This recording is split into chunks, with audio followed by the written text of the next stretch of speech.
Good morning. It's Friday, March 28th. Thanks for joining me. I'm Philip Streible, Chief Market Strategist at Blue Line Futures. So let's take a look at the price action in the markets over the past 24 hours. So the global sell-off in equities has extended into its third straight day as investors have turned risk-averse ahead of President Donald Trump's tariff deadline. The key date that everyone's talking about is April 2nd. That's when the U.S. plans to announce sweeping reciprocal tariffs and threaten to deepen the trade war and hurt the global economy. So where did they allocate their capital if they're coming out of the U.S. equities? Well, it's obvious. It's the gold market. So gold climbed above $3,070 an ounce as investors turned into safe haven assets. Also, if you look at the U.S. yield curves, they have steepened here with the gap between the 5 and the 30-year bonds climbing to the highest since 2022. So anytime you get that yield curve steepening, you're seeing a risk-off event. You're seeing futures traders and other people going into safe haven assets. Now, checking on the U.S. equities overnight, they are coming off of their weakest levels here, but they are also on track for their worst quarter since 2023, at least the S&P 500. So sitting at 57.38 down 1,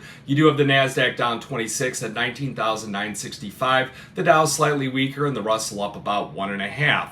So today we're going to have the core PCE inflation data. This is the Fed's preferred inflation data gauge. Expectations are coming in kind of wide here from about 0.25% on up to about 0.35%. If you get something near that upper ended number, you're going to see that pace at twice of what the Fed is looking for its 2% inflation target, and not a good thing at all. So a quick discussion on the data here. If you are long equities, you really want to see better than expected data here at the moment, because what that'll do is it'll dampen the investor fears of an imminent recession. It'll boost some of the investor confidence in the economy. So you really want this data not too hot, not too cold. So let's look at some of the strongest markets based on technical strength. I utilize short, medium, and long-term directional indicators in order to determine what makes the case and what makes the board for it. Now, yesterday I did tell you that copper up 28% year to date,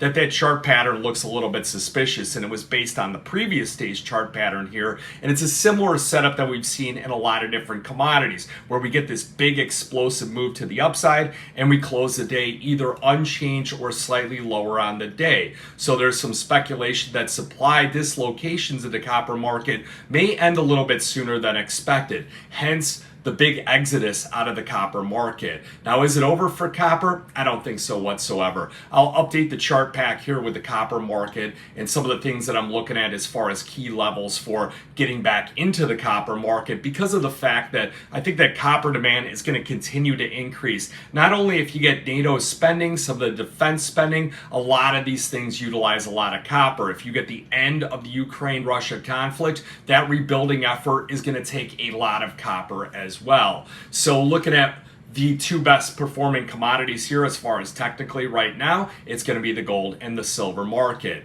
So let's look at the precious metals overnight, what to watch for today's session. So gold futures, a little bit of a range overnight, about $25, $35, with it sitting at $31.09 last, up about $18. The low in the overnight session, and now this is the June contract, so we'll be updating that in the Metals Edge and also on the pin sheet here for support and resistance. 30.96 is going to be the low of the overnight session. High was 31.24. Looking at the silver market, 35.36, so up 28 cents as of this recording. High of the overnight session, 35.49 and a half. So where are some spots that I'm going to be looking at perhaps coming back into the copper market? Well, it's the return to the scene of the crime. So old resistance, now new support, right around that 35 to 35.07 range. Kind of looks like an area of interest here. Not a formal recommendation, just something that I'm going to be looking at. A lot of times when I post charts, I'll say old resistance, now new support, or old support, now new resistance in a downtrend.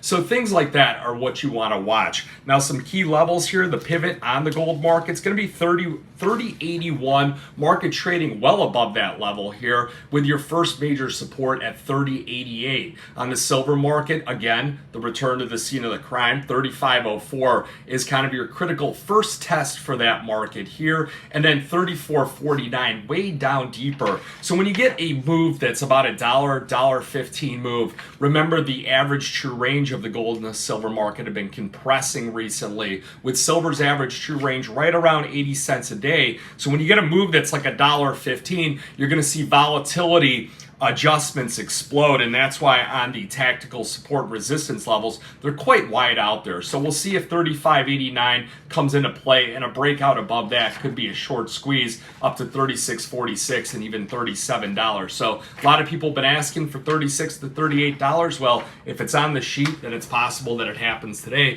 based upon previous volatility and volatility adjustments. So looking at gold, gold has everything going for it right now. It's got U.S. trade policy concerns, it's got U.S. fiscal policy concerns, geopolitics, and the global growth slowdown. The ETF flows here from the previous trading session. ETF traded funds, exchange traded funds, not ETF traded funds.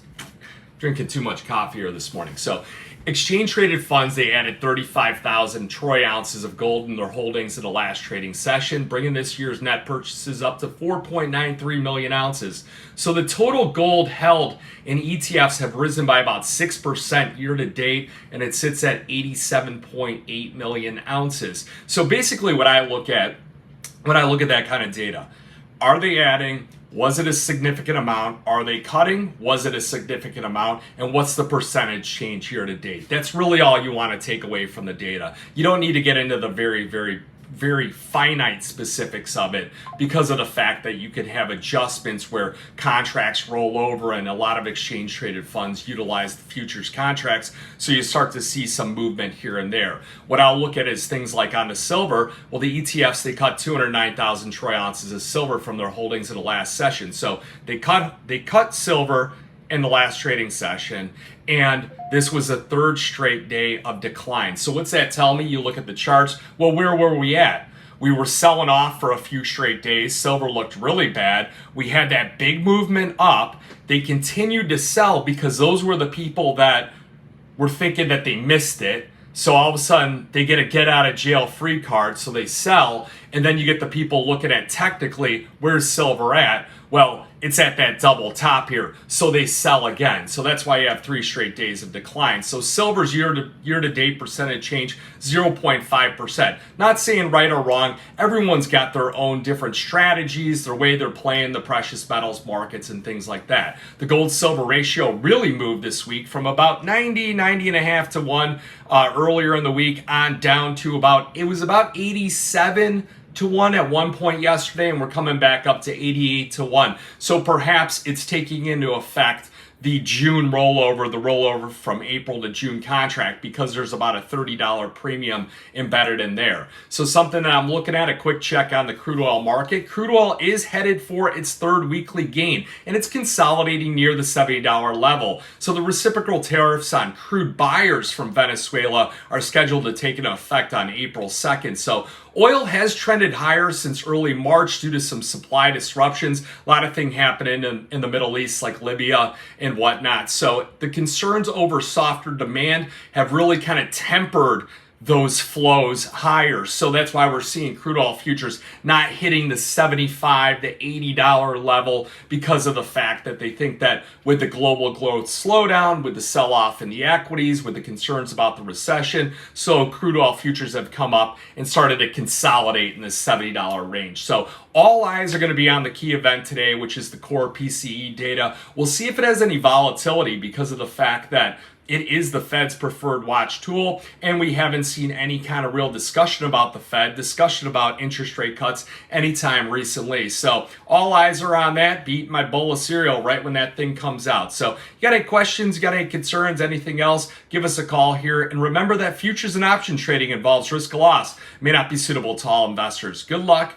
Go get them. Have a great weekend. So going to be a nice weekend here, doing a lot of work on the house, kind of the final push before I move out of this office and into the new one that's not the size of I don't even want to say this is a 9x5 cell. This is more like a 6x6 bump out that we put on the beach house here, and that's been my office for the last 3 years. So again, got any questions, concerns, give us a call. Have a great weekend. Thanks.